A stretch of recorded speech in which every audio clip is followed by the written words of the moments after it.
the mythology that Pakistan is an Islamic republic that is very constricting and controlled.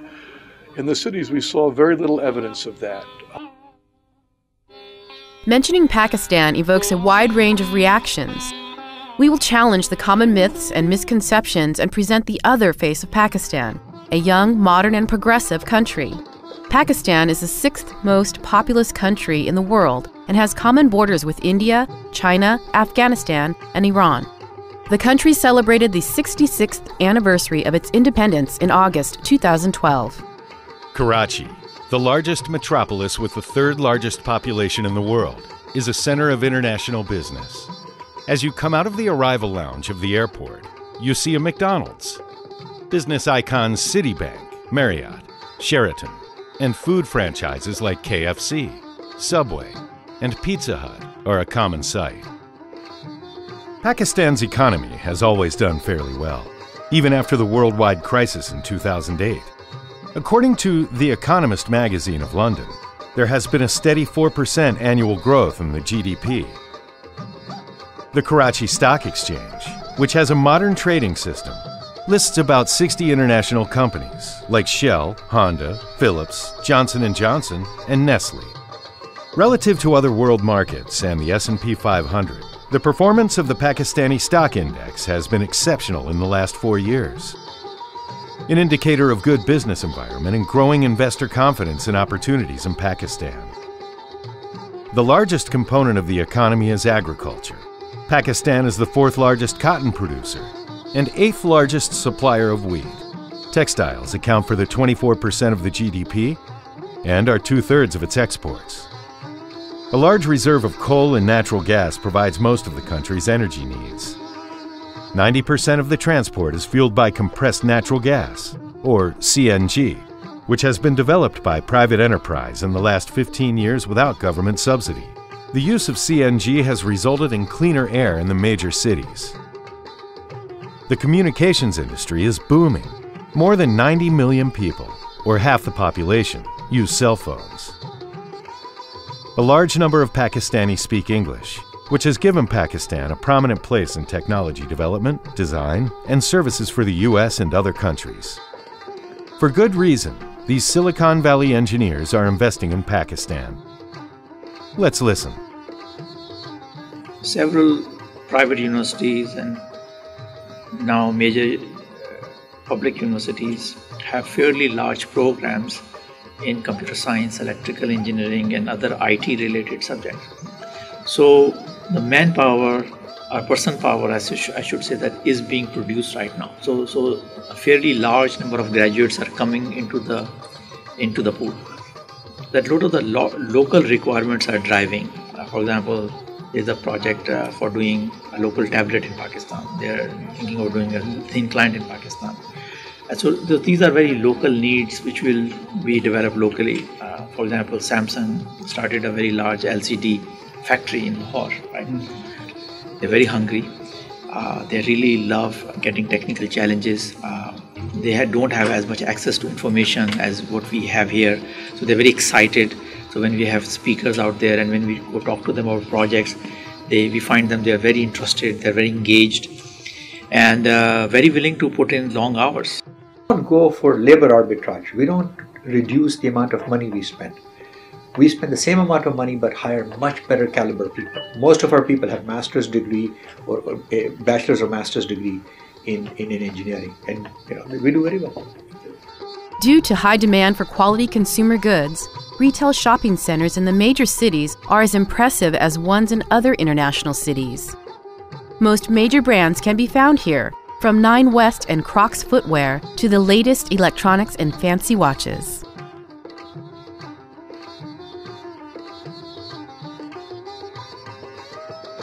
Fast food establishments are popular, and people also love to eat out at local restaurants with families, while the younger generation prefer modern coffee shops.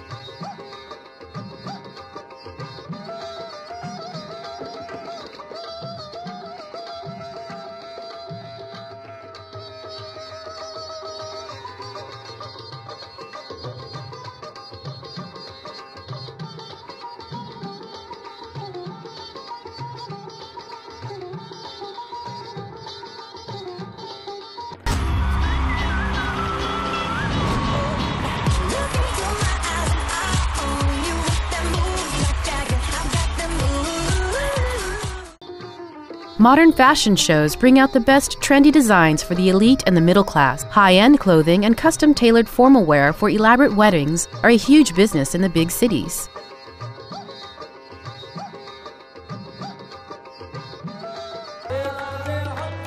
There's a wealth of culture, music, and performing arts.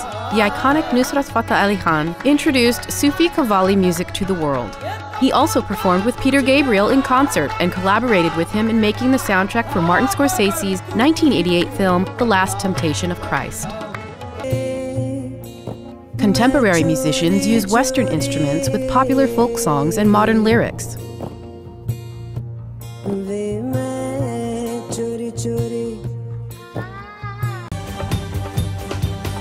There's also a new genre of pop singers who perform on the international stage.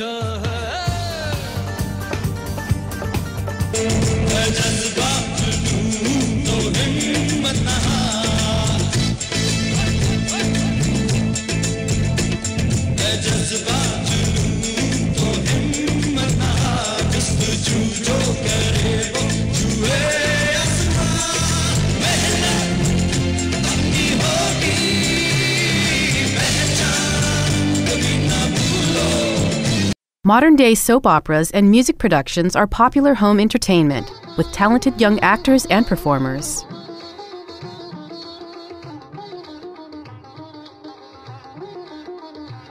There's a reasonably modern infrastructure of airports with domestic and international flight connections to all major cities.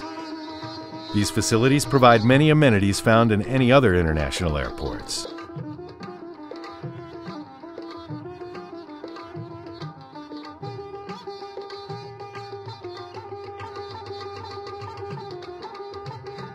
The Port of Karachi operates around the clock to service container ships, oil tankers, cargo, and passenger ships. It's a major entry point for imported goods and for exports to the world markets.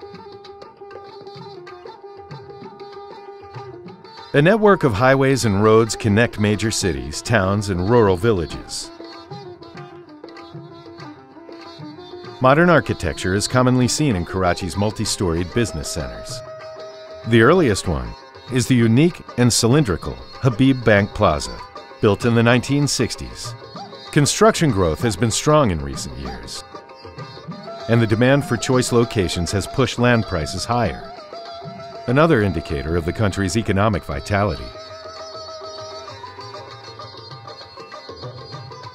There are several universities in the major cities. The NED Engineering University in Karachi was founded by a philanthropist back in 1922 and is the MIT of Pakistan.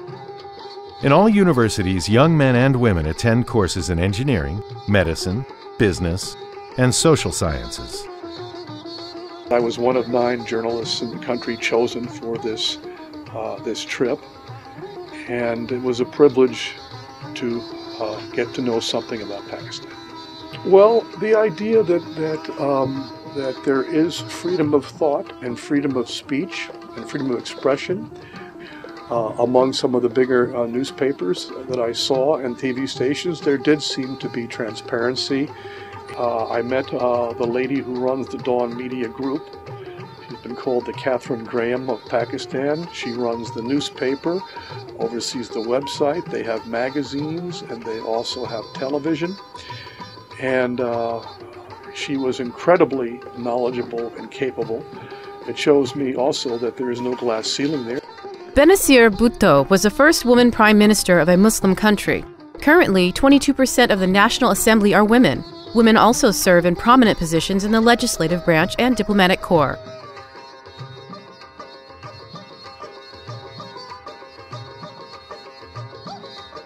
And in the business private sector. Contrary to common perception, women do participate in sports, although in limited numbers. The women's national cricket team has played in international competition, and women have represented the country in track and other sports.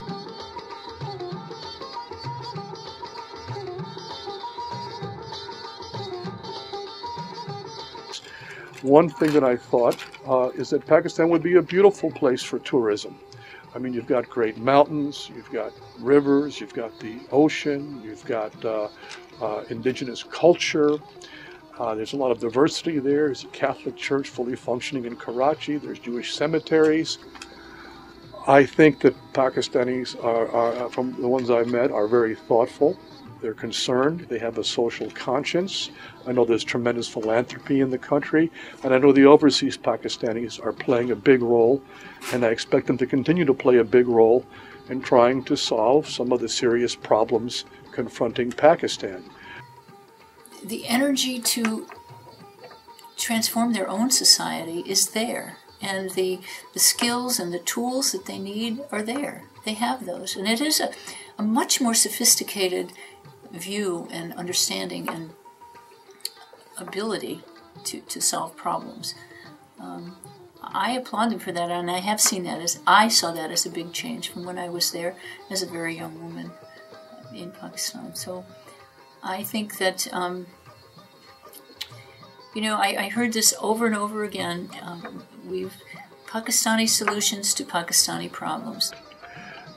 The thing is, everybody I talked to was pro-Pakistan, was patriotic about the country, and I think that they are generally glass half full people. Life goes on in Pakistan. Maybe the power goes out, maybe the cops don't respond properly, but life continues. And people are survivors there, and they're finding a way to survive, and they're finding a way to get educated, and they're finding a way to try to build lives for their families. So I didn't see people planning a mass exodus from Pakistan.